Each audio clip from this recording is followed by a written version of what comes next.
what's next, man? What we're gonna go to next? So we talked this year's NBA, like the NBA of today. Where are we going next? You gonna talk about the GOAT? Man, let's hop into it. Because I know I've been waiting. I tell you what. Let's go different generations. We'll go generation. So I want to go generation. I want to go generation first. I'm gonna let y'all talk. And remember, this is my podcast. So, God damn it, if I want to talk about something. Look, I'm here as a spectator for this GOAT conversation, so I'm just waiting on it. Okay? All right. Hey, put yours in there, man. What was Big Roo talking about? He said he's coming by. I bet. All right, different generations. So generational. We're gonna start with the '80s. I believe, if you want to, because '70s. That's bullshit, man. Let me tell you about everything until the 1980s, until Magic and Bird entered the league. Games were on tape delay. Bullshit. So I don't even do bullshit basketball. I'm gonna look out the window and the first person I see played for. They've been all-star. Yeah, they played. I mean, they had day jobs like, hey man, you know what? I got an NBA game tonight too, man. When I get off this roof, get done laying this 10, I'm gonna go out here and drop 10. So yeah, basketball didn't start until the 80s. Magic and Larry, they saved the game. The game was on tape delay in '79. You know, when Indiana State, the Farm Boys playing against Michigan State, the brothers. You know that kind of neighborhood cuz. Yeah, they went. The games. I mean, everybody was like, "Man, we gotta tune in to the NCAA tournament and see Magic Johnson play against Larry Bird because before they AIDS. Before AIDS. Hey, I saw a thing that said, there's a picture of Magic. It said, "What LeBron played with a broke hand, I played with AIDS." That ain't nothing. Ain't shit, man. Broke. Hey, which I'm a firm believer. Magic got enough money. He done bought the cure for AIDS. He ain't sick no more. Nah, he done bought it. He done bought it and he holding it. Yeah, there's a cure for it. You just gotta have enough money to buy it. Yeah. Magic bought it. I used to say back. How many people you know gonna live 30 years with AIDS? Shit, I don't know any. Magic. Yeah. I mean, my thing is that man. He came out like in the '90s, early '90s, said he had HIV. It was 91. After the season, after MJ beat him. Oh yeah, I got HIV. He had HIV while Michael was beating his ass. That's why Michael won. But he still ain't got AIDS yet. And now they say he can take a test and nothing comes up. Yeah. He got the Magic. But anyway, Bird and Magic, they saved the game. In the 70s, you had Moses Malone, Dr. J, and they were fun to watch, but they were playing against a bunch of bums. Yeah. I feel like that's why they had to. I mean, you know, we go back to the merger. I mean, NBA and NBA. NBA people go back to the merger. Me personally, I go back to the 80s because I think the 80s is. I don't even know what year the merger happened. I'm not gonna look it up because it's not that damn important. But it was it's post prime Dr. J, but he still got him a ship in the 80s, so it lets me know like the 80s was real. Yeah. So Magic and Bird, they saved the game. I mean, the NBA games prior to 1980, they weren't even live on TV. They were on tape delays. So nobody really cared. Who the hell wants to watch that? I mean, I don't want to watch Bob Cousy against my uncle. You know what I'm saying? Like, oh yeah, we got one good guy on the court. Yeah. It's like now being an adult. You got Jerry West playing against Pete Maravich, and that's it. It's like being an adult and like going to high school games, right? Mm-hmm. It's like when I'm home, I don't look to go to a game unless there is a D1 player on the court. Yeah. Like if I'm just gonna watch. If Ashton Higgins is playing, you're going to watch. Damn right. Yeah. But anyway, we gotta be honest. But yeah, so the 80s. I did a crazy deep dive last summer on the 80s basketball, and it was like when everybody was saying LeBron started the super team, I brought a super team. I want to hit on that. So if we look at the 80s, let's look at the best teams. Let's look at the best teams from the 80s. I got 4 teams. I've got 4 teams right here. Larry's Celtics. Larry Bird, Hall of Famer. Yep. Mm-hmm. Kevin McHale, Hall of Famer. Best footwork in NBA history. Damn right. And he got arms, knuckles that drag the ground. Robert Parrish, Hall of Famer. Dennis Johnson, Hall of Famer. So that's 4. And if you want to, you can throw Bill Walton in there because he played for the Celtics towards the end of his career. That's 5 Hall of Famers on one team. There you go. Granted, without Larry Bird, is Kevin McHale a Hall of Famer? I don't know. I would say no, but I really don't know. Out of everybody else on that team, I would give Kevin McHale the Hall of Fame nod. See, I give Robert Parrish the Hall of Fame nod over Kevin McHale. I think he could have been a better. Without Larry, Robert Parrish has a better career than Kevin McHale does. If you take Larry off that team and all you have is Robert Parrish and Kevin McHale, Dennis Johnson, I think Robert Parrish is the best player. I just think Kevin McHale would have been the other badass white boy. Yeah, but Kevin McHale couldn't play outside. Kevin McHale never left the block. Yeah. Ladies, you have to. You have to. True. All right, so next team. And for the record, Larry Bird is my favorite player of all time. Not just because he's white, because Larry Bird would walk in the gym, ask somebody what the scoring record was in that building. Then he would talk the most trash out of anybody on the floor. Larry Bird is the baddest trash talker to ever live. I heard that. He is the baddest trash talker. That's I don't know. Now, one thing that we're gonna get to the GOAT conversation later, and it's one of my knocks on LeBron. LeBron's not a trash talker. No, he don't got that mentality. KD's a trash talker. Yes. MJ, crazy trash talker. Mm-hmm. Do you hear the story Gary Payton told about MJ? Mm-mm. Gary Payton gave MJ some buckets like in a preseason game. Don't give a fuck about the preseason. Talk So a then lot of the trash. regular season comes around and Payton talking that shit. Said MJ like dropped 40 on him. Yeah. On the glove. And like he dropped it on him and was like, yeah, little nigga, remember that shit you was talking? Yeah. Is what you earned. Yeah. And see, same thing with Larry. I mean, Larry, there's been stories I've heard, like Reggie Miller and other guys talk about Larry. Larry would tell you, hey, this is what I'm about to do. And then he'd do it. Yeah. I love that. I love the arrogance. It's the swagger, man. This is why I like it. Because I talked a lot of trash. I'll never forget, we're playing Gordon Lee. We're both undefeated in the region, playing my senior year at Excel. And we were down by like 15 late in the third quarter. And with 2 minutes to go, I hit a three to tie it up. I think I had like 34 that night. Goddamn, Tyler. Well, I used to play. I'm old and fat now. I used to play. Shit, aren't we all? But no? their coach, I never forget, I actually saw him this weekend at camp. His name was Ed Clendenin. And Gordon Lee, they're up in Chickamauga. They look like the 1962 Celtics.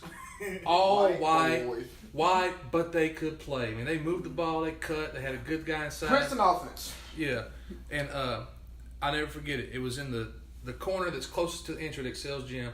I hit a three, tied it up, and he called timeout. And I had to walk past their bench, get to our bench, and he had his guys all holed up. He was just tearing them a new one. I said, Coach, you better get somebody out here that can guard me. And that's just the type of player I was, man. So I talked a lot of trash. That's why I like trash talkers. I'll tell you a funny trash talk story. He can vouch for me on this one. Football, senior year, it's Cass Cartersville game.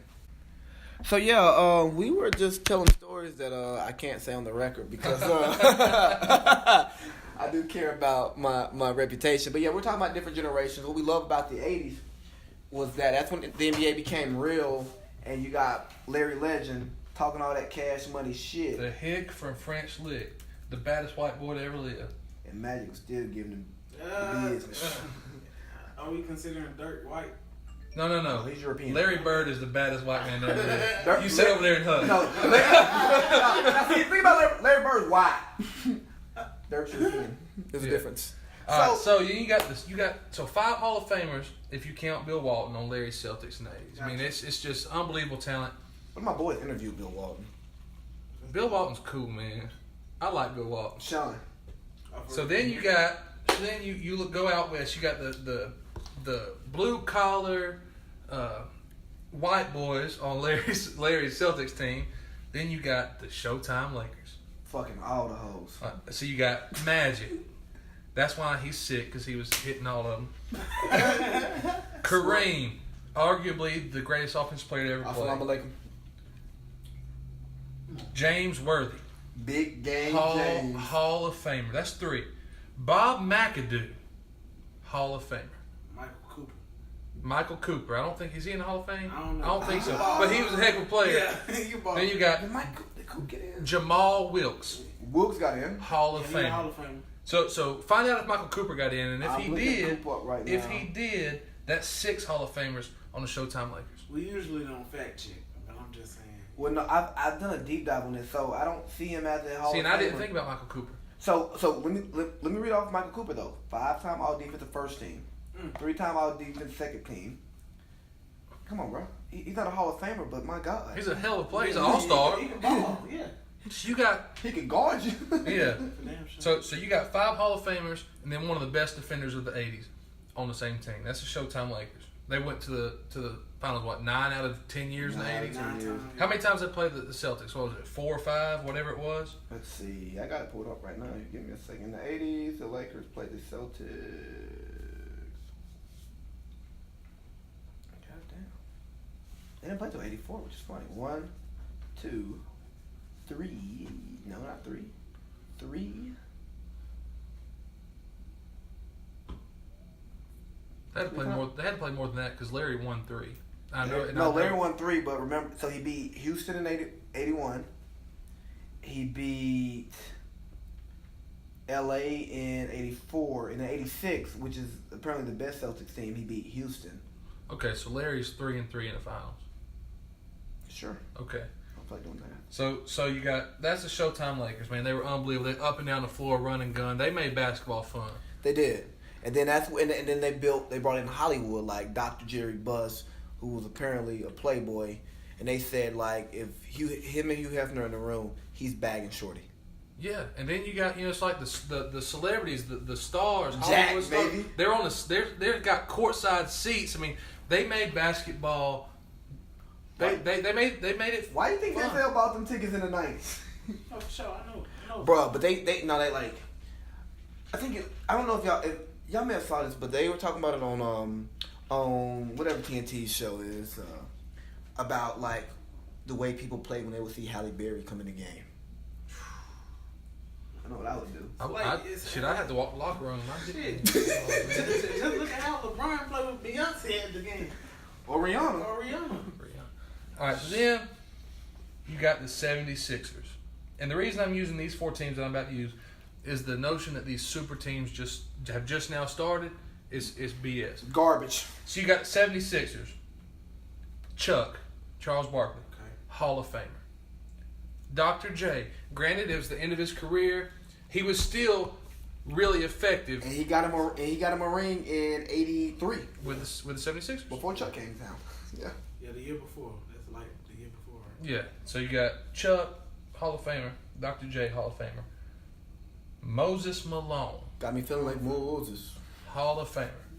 A lot of people forget about Maurice Cheeks. Damn. He was a Hall of Famer. So that's 4 Hall of Famers on the 76ers in the Cheeks is 80s. bad. So then brings me to my last team of the 80s because they kind of wrapped up the 80s. The Bad Boys. The Detroit Pistons. Zeke. One of the most unstoppable offensive point guards to ever play. That man would give you the business. He was the first point guard who was really second. I forget about Pistol Pete. But Pistol Pete was playing against people at the top gym. Yeah. Zeke was the first person with competition who could really just like ISO, I'm gonna break you down and and get to the cup. That man left the game in the third quarter with a sprained ankle, came back and dropped 25 in second half and fourth quarter. So you got Zeke, Joe Dumars, Hall of Fame. Hall of Fame and a great GM who should have a job somewhere putting together an NBA team. Like I don't understand why Dumars doesn't have a job.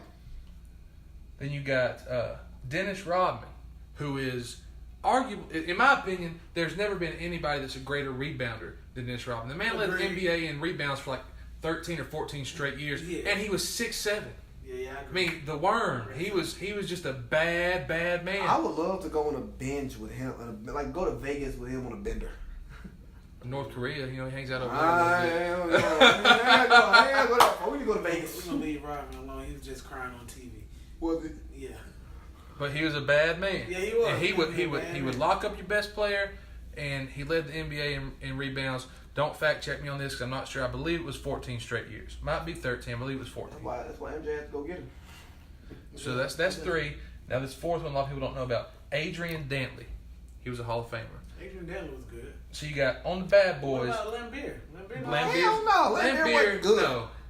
Lambeer could knock down an open 3 and he fouled the hell out of you. That's all he could do. Lambeer should have been playing at the WWF clothesline, folks. Look here, Bill Lambier's stat line: 9 points, 8 rebounds, and 6 fouls every night.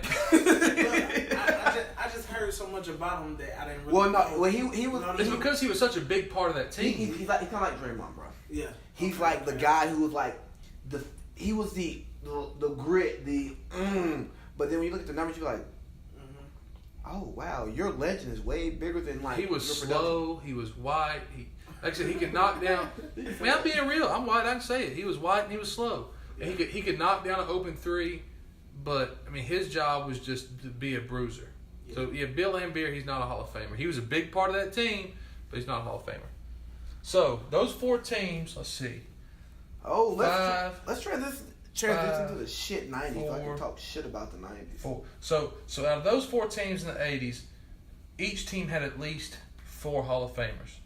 Then if you count Bill Walton on the Celtics, even though he was way past his prime, that's 5 for the Celtics. So the notion that these super teams have just now started is crazy. But Larry Bird wasn't leaving Boston to go play in L.A. Okay, well, question for you. Magic wasn't leaving L.A. to go play for the Pistons. Very true, but I'm all for player mobility. Yeah, I can agree with that. Yeah. Shout out to my guy. Outside of those 4 teams, what other teams was really worth a damn though? The Hawks were good. They had Dominique. They had Dominique, Spud, Tree Rollins. They weren't never. Doc. Yeah, Doc Rivers. They had Doc. They had the most overpaid player of all time in John Concac. A funny Doc story is the night Oakley got kicked out of MSG, they were playing the Clippers, and Doc, they said Doc was a fighter. Like he was really. He's like, a tough guy. The way that Austin be acting. Yeah. They say you get it from his dad. Like his dad was really about it. You can tell how he coached. And they said that Doc told what's his name? Oak. He told him that he was like, oh, if I've been in the stand, I've been fighting with you.